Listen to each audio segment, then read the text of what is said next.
Lincoln Riley recently said, "We're making enough big plays to play really, really good defensively." That's an interesting statement. And I think that needs to be dissected. And we're going to dissect that here on this episode of Locked On USC.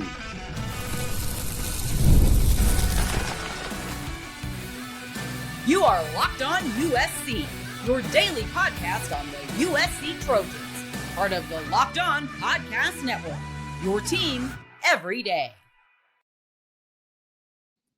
Fight on, everyone. I'm your host, Mark Holkin, and Thanks again for making Locked On USC part of the Locked On Network your first listen every day, whether you're watching this show on YouTube, wherever you want to download this podcast. Always remember, this show is always going to be free, and the show is always going to appreciate your support. Okay, so I'm going to age myself here, but how many of you remember the old E.F. Hutton broker commercials? Remember, it was I think in the 70s. Doesn't matter the situation, the scene, whether you're outside jogging with your buddies, hanging out at the pool, inside a noisy bar, whatever. Two people will be talking about, investing and say, well, my broker's E.F. Hutton, and E.F. Hutton would say, and then everything would just go dead silent. You could hear a pin drop. That was my pen dropping. Well, when Lincoln Riley talks, people listen. So it just kind of reminded me of those old E.F. Hutton commercials. Go look it up on YouTube. You'll understand better. The other day on the Trojans Live radio show, with host Jordan Moore, and you had Sean Cody and Cody Kessler, Coach Raleigh kind of dabbled on a few different subjects, one of them being improving the defensive side of the ball. Here's the full quote with context. What great defenses do. You make your fair share of plays, but you don't give teams freebies. That, to me, is the number one key for us. We're in all these games. We're making some big, impactful plays. We're making enough big plays to play really, really good defensively. Now, the really great defenses, they don't give offenses anything. You make them earn every single yard, every single point, every single first down, because that wears on offenses. When you're having to grind for every single thing and those margins feel so thin, it's tough. From an assignment standpoint, a gap integrity standpoint, leveraging the football, we cannot give freebies, end quote. So what does that mean? Let's dissect his statement, because everybody's picking up on, we're making really, really good, enough big plays defensively to be really, really good. That's right. That's an accurate statement, but two things can be true at the same time. It means what he's actually saying is that USC can't let those missed assignments, those gap integrity issues, those run fits that they find themselves not fitting in right. They can't let those turn into huge chunk plays for the other team. You can't be good 3 times, and then on that 4th opportunity, all of a sudden somebody's running for 20 plus yards. I mean, right now USC ranks number 28 in scrimmage plays allowed of 20 or more yards this season. However, and this is a big however, the big plays that they have allowed have been huge. Eric McKinney over at wersc.com dug up this stat. This is another reason why you should, if you're not a subscriber over there, you should find that dollar in your couch. Go check it out. Quote, well, not a quote, but this is the stat. 5 of those 14 plays of more than 20 yards have gone for 60 plus, which is second to last in the nation. The other really bad team at that, North Carolina State. So what Coach Riley is highlighting is that their mistakes get magnified because of those results. When they make a mistake, it's not a little mistake. It turns into a big mistake. So we saw what happened on the road against Illinois. We definitely remember what happened against Notre Dame just a couple weeks ago. I mean, those defenses got pushed around. Well, they're going to get a third chance to make amends for what happened those first 2 times. Now, they're not going up against Notre Dame's running back duo, and Jeremiah Love and Price. Might be the best backfield in the country. And Illinois has a decent running game. Nebraska, their running back, his name is Emmett Johnson. He ranks number 8 nationally, averaging almost 105 yards per game, close to 6 yards per carry. And Coach Riley talked about this as well. He says they're really committed to it, the running game. They've stayed with it, and you can tell they have a lot of confidence in getting him the ball.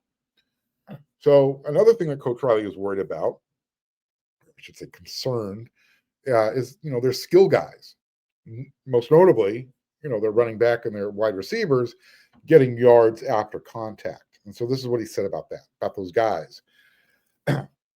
There's people there to tackle them, the opponent that they've played so far. And these guys are coming out of tackles. They're making plays down the field. That'll be a really important part for our defense, is to contain it, to play very gap sound. And then we've got to finish the plays and get these guys on the ground, because that's kind of been the thing that's really spurred them the last couple of weeks. End quote. Well, from a USC fan's perspective, that's kind of what killed USC's chances against Notre Dame, not getting those guys on the ground. I can bring up the kickoff return. I can bring up however many different running plays with Jeremiah Love, but that was a huge issue. And to a lesser degree, it was also an issue against Illinois. So what Coach Riley is talking about when saying, look, we're making enough big plays to play really, really good defensively. You think back to, those interceptions by Bishop Fitzgerald, creating a fumble where, someone's about to go in and score. Throughout the season, USC is, we can say they've had some big plays on defense. There's nothing wrong with that statement. But we've also seen too many plays, especially when they're on the road, where they give up way, way, way too many chunk plays. And that's got to stop. Starting Saturday at Nebraska. They're not an explosive offense, but they've got the ability to make explosive plays. So, again, yes, two things can be true at the same time. USC has been making some big plays defensively, but they need to, tighten the ship up. They can't have so many leaks, because it seems like every time you put a finger in that hole to plug that leak, you open up another leak somewhere else. You don't want to be doing that whole whack-a-mole thing. You only have so many fingers, right? So, yeah, let's tighten up that defense, not give up so many big plays. And now Lincoln Riley can come back and say, hey, see, look, we went back to the basics. We got down to fundamentals with the bye week. You saw the results on the field against Nebraska. Let's hope we see that, right?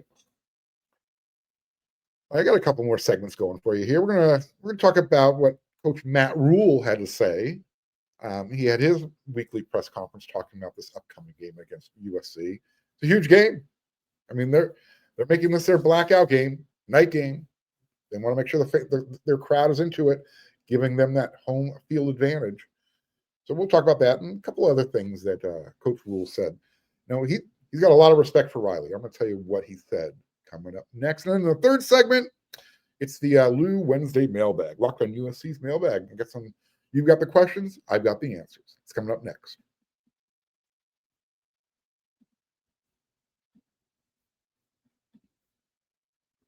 Mazda crafts cars for those who do more than simply move. Mazda delivers confidence with every ride, and that's because Mazda has more IIHS Top Safety Pick Plus awards than anyone else. And the last time they took a survey, August 2025. So Mazda's doing it right. You can feel the Japanese craftsmanship in every detail, from the metallic accents to available Napa leather upholstery. And here's another great feature and benefit. With an all-wheel drive standard in every single crossover SUV, you can drive with confidence through almost any season. Like our players, we sweat every detail, because when you make every move count, impossible becomes irrelevant. Mazda, move and be moved.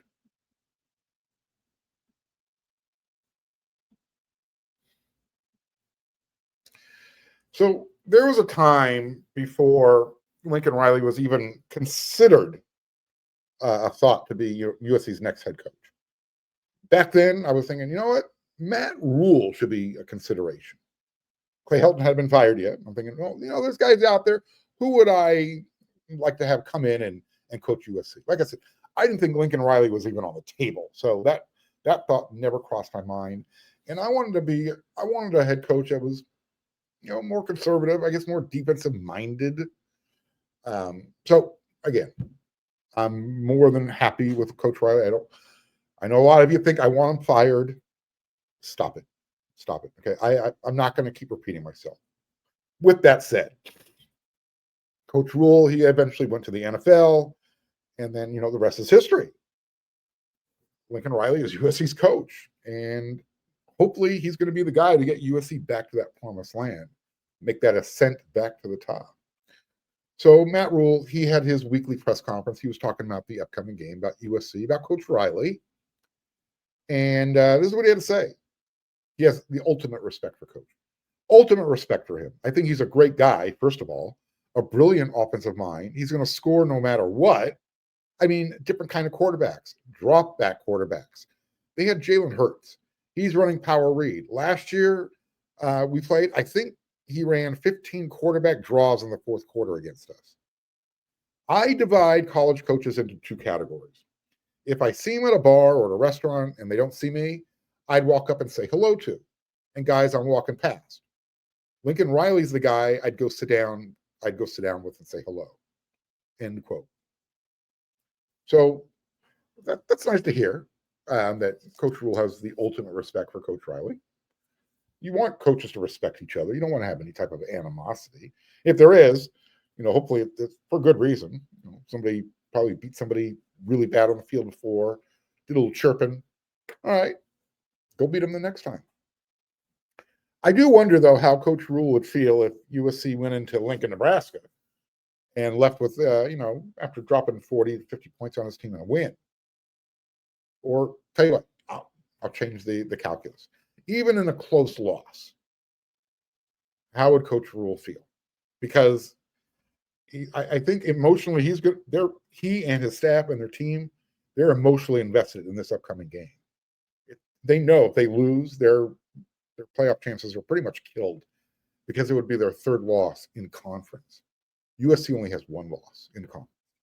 Both teams have two, but USC's second loss is, we know, against the Domers. Anyways, when USC beats Nebraska, hopefully Lincoln Riley will, invite Coach Rhule out for a beer or whatever, make him feel a little bit better, buy him a beer. By the way, the two, maybe this is why Coach Rhule respects Coach Riley so much. They've faced each other 6 times in the past. Coach Riley has a 5-1 record against them. That probably has a little bit to do with it, right? I think so. We know last year USC beat Nebraska at the Coliseum, but they had a pretty big matchup. About 6 years ago, in the Big 12 Conference Championship game. That's when Oklahoma and Baylor faced each other. Oklahoma won that game in overtime, 30-23. So that's really where the respect comes from. He knows he's got to get over the hump. And Saturday might be their best chance. They're getting USC coming into a sold-out Lincoln Memorial Coliseum blackout. It's going to be huge. It's going to be huge. Coach Rhule also said this, though. And look, I get coach speak. Everybody does it. And being respectful of the opponent. Everybody does it. It's how you should be. But come on. This is what he had to say about USC's defense. They are an elite red zone defense. They've got guy after guy after guy that are elite players. 5-star recruits. You watch them. They're long. They're athletic. They can run. They're not wanting for anything talent-wise. End quote. So I think, yes, I understand what Coach Rhule is saying. USC has the talent. Are they 5-star talent? No. You know how I feel about the whole star ranking system, but if that's his gauge, I think USC has one guy who's a 5-star who starts on defense, and that would be Anthony Lucas. And if we're just being honest, he has not played like a 5-star, whether it's been due to injury, whatever. He has not had the impact at Texas A&M or at USC. So maybe he shows off that ability Saturday against Lincoln. Well, not against Lincoln, in Lincoln, for Lincoln Riley. So yeah, maybe USC's talent looks like they're 5-star guys because look, they look great. They all look like Tarzan. I'm not going to say they play like Jane, but they all look the part. Do they play the part? That's where I think everybody's looking to, kind of have everything come together. So yeah, physically they look like 5-star talent. But everyone knows USC's defense has been really inconsistent. So you can't lay it on too thick. You can't because people will just read through the BS. So yeah, they have, again, I'll say to you, USC has talent. They have enough talent to be good defensively. I just don't think it's at the level that Coach Rhule was shoveling. And I mentioned, Coach Rhule, as well as his assistant coaching staff, they're all talking about this blackout game. They're leaning into it heavy. I mean, we need them to be the 12th man type of stuff. They need to help us out. We need the crowd to come alive and maybe help USC, cause some mistakes. False starts on offense, maybe jump off sides. Just get into the heads. Make the USC players feel like they're playing on the road and it's a hostile environment. Because I think that's going to play a big role in this game. How does USC react to a huge crowd that's emotionally invested, on their feet the whole game, yelling, screaming? I think USC's crowd played a part in their win at home against Michigan. So you'd have to think that a Nebraska fan base who shows up every single game, no matter the opponent, is going to show up for a big game environment.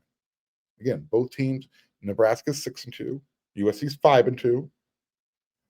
Both, I think everybody realizes that the next loss, I shouldn't say automatically, but pretty much assures neither team will make the playoffs.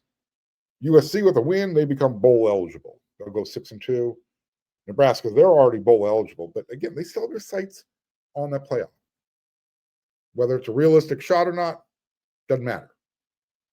They have their eyes set on it, just like USC does. So the winner, their dream stays alive. The loser, they fall into the loser bracket where they know that they're going to go to the postseason, but it's going to be a bowl game. And did you just hear how I said that? It's going to be a bowl game. There was a time when the Rose Bowl, the Orange Bowl, the Sugar Bowl, those New Year's Day bowls actually meant something. Not anymore. If you're not in the playoffs, you're going to see a lot of players from teams. We've talked about this before, and I'll talk about it again as we get closer to the postseason. Players opt out, and now they're not opting out just because they're preparing for the NFL. They're opting out because they don't want to get hurt, because they want to go to the transfer portal and look for another financial opportunity.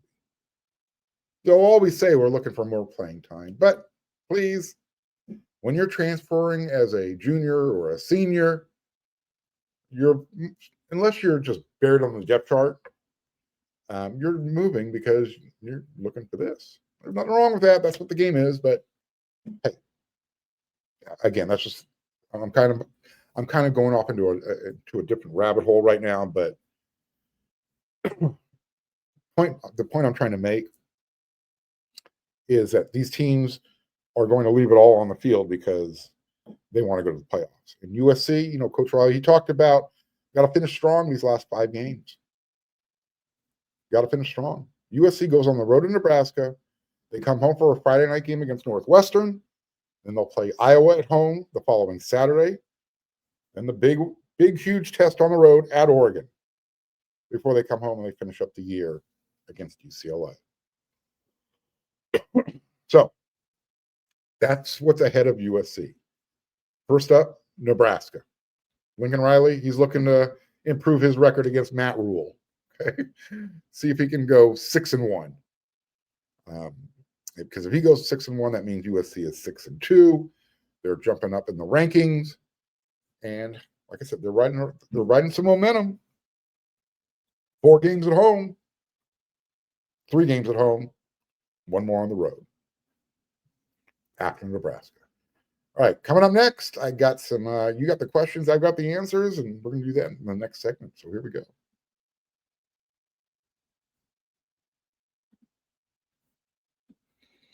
Peloton is shaping the future of fitness with the brand new Peloton cross-training tread plus, powered by Peloton IQ.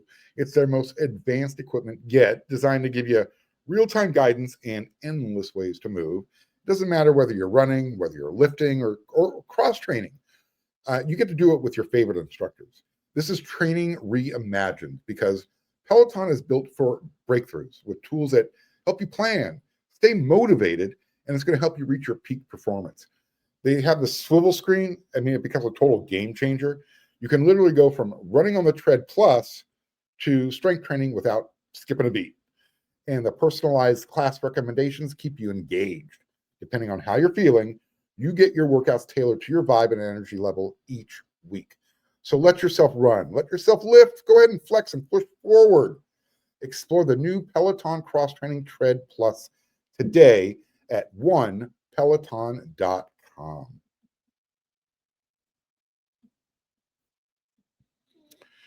All right, so once a week, usually on my Wednesday episode, I like to, answer some questions from my everydayers, listeners, viewers. Some of you hit me up on Twitter, some of you hit me up on YouTube, some of you hit me up on Instagram. Check it all out. By the way, I'm seriously considering the whole TikTok thing just to get more exposure. This goes against everything in me, but it's something I'll consider. So some of you talk me into it. Some of you say, Mark, no, don't do it. Let me know. Give me the pros and cons. I'm not a huge TikTok proponent. So anyways, let's get to this. First question is from SN4RL277. This is someone who reached out to me on YouTube. Mark, I believe USC has to go into Nebraska and hang 40 plus points on Nebraska at home to even get style points. If they win by 10 points and only score 31, then you might as well pack it up for the year. No one is going to be talking about a typical win with 31 points. Nebraska has been super stingy on defense, with no one hanging more than 31 on them. So if USC goes in there and hangs 40 plus points on them, that is a statement game. All right. I don't know what your real name is, so SN. I totally get your point, but I disagree that winning by 10 on the road in Lincoln, Nebraska, if they only score 31, means it was and I'm using finger quotes, a typical win. Look, remember, there's 2 sides to every coin. So, if you're saying, well, USC only scored 31 and, they won by 10, maybe they won by 11 or 12. You also have to take into consideration that means USC's defense held Nebraska at home to 21 points or less. I mean, we want USC's defense to, kind of carry the load a little bit, right? They're the ones who've been carrying the burden, so why not? Why not give them some flowers? Why not give them some flowers for getting the job on the road, getting the job done on the road? Because I think a win at Nebraska, a team that's 6-2, that makes a statement. It's not a huge statement, don't get me wrong, but it's progress, and it gives them momentum for those final 4 games I just mentioned in the previous segment. And you think about this, Northwestern's turned out to be decent, better than decent. They gave Nebraska all they could handle. They went into Penn State and beat Penn State. And then USC has to take on Iowa, who's playing really good ball right now. They're not an offensive juggernaut, but they bring their defense. You better count on that game being a defensive battle. It will not be a high-scoring game. I'll be shocked if it is. And then, a week later, you go up to Oregon. That's where you make the huge statement on the road in Eugene. and then you get to finish up with the crosstown showdown. So I hear you. I get your point. I just disagree. If USC goes into Lincoln, Nebraska, and leaves with a 31-20 victory, that's impressive. And are you going to be upset if it's 34-20 or 37-21? No, you won't. You'll be happy with the win. So will I. So should everybody. All right. This question comes from Elvin Ware 8033. Mark, do you think Maava is not running because he's trying not to get hurt, so he doesn't get Wally pipped by Huson Longstreet? The quarterback keep on RPO is wide open. He appears to wait until we're inside the 10-yard line where he can score. If he keeps it, he should definitely run more before then. So my first answer is no. I don't think he's protecting himself. At least I hope not. I think what I think is he has a lot of confidence, number one, in his throwing arm. He's displayed that. Good reason to have confidence in it. But also he's got a lot of confidence with the guys who are running the routes, trying to get open. Here's the issue, right? I think he gets caught in between sometimes. Again, these are just my own untrained eyes observing this. And I'm not trying to be sarcastic. I think when those guys don't come open in the timely manner that he's anticipating, by the time he decides, oh, maybe I should run, it's probably too late, and those running lanes have closed down. So I guess here's the thing. Here's what I would say. Every time USC brings in Longstreet, everyone in the stadium and everyone watching on TV knows what's going to happen. So yes, I would love to see at least 2 to 3, maybe one more designed run calls, with Maava keeping the ball, and then just be a little bit faster with the decision making on those read options. There are times where he's not reading it long enough, where you have to pull it and take. If you see that defensive end crashing, take the ball. I think that's what everybody wants to see. All right, next question. This one's from Robert Liddell, 5620. Mark, I'm more concerned about Nebraska than you are. When was the last time USC won on the road against a decent team? I'm not going to count neutral field games. So, Robert, who said I'm not concerned? If you heard the show yesterday, I brought up something that concerns me. Number one, they have a quarterback who has potential. Dylan Raiola has the ability to do things. They have a running back that can do some damage as well. Not to mention, and this is the thing I spoke about on yesterday's episode, they have an above average special teams unit. When I say above average, that's me saying they've got a really good special teams unit. And you have to think about this. In the age of college football where, kickoffs rarely get returned because of the touchbacks, this year, Nebraska has returned 14 kicks. They're averaging 31.5 yards per return on kickoffs. Oh, and they have a touchdown return to go with that. And they also have a touchdown return on their punt team as well.